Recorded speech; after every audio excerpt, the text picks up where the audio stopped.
17-year-old Levi Ernest Morrison, who had autism, was fatally stabbed by gang. He also had nerve damage, which gave him drop foot, meaning he needed to walk with a crutch. Unfortunately, Levi was in the middle of both parties because he knew them both from when they was babies. Levi made it clear that the rival between them had nothing to do with him. Levi was never a gang member.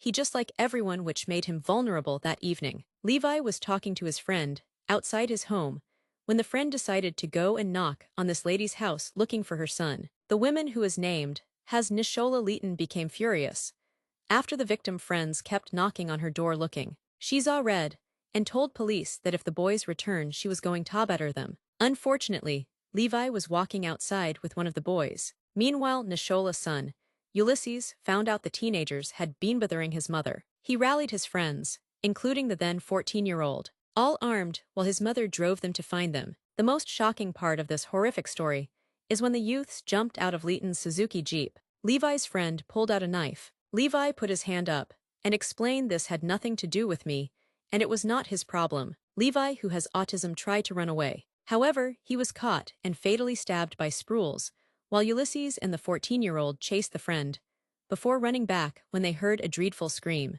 After the attack, which took just 30 seconds, the youths sprinted back to the waiting car, and Leighton sped away. Mother of three, Leighton, 37, was jailed for life with a minimum term of 23 years for murder. Ulysses, 20, from Catford, was jailed for 13 years for manslaughter with a further 5 years on extended license. Sprules, 18, from Lewisham, was locked up for at least 20 years for murder, and a 16-year-old boy from Bromley, who had swung a machete at Levi causing him to trip over, was detained for life with a minimum of 16 years for murder. The jury convicted the youngest defendant of having a knife, but failed to reach a verdict on murder. Ahead of his retrial at the Old Bailey, the boy, now aged 16, from Lewisham, South London, pleaded guilty to the lesser offense of manslaughter. He was sentenced to 6 years and 3 months in custody, with a further 5 years on extended license.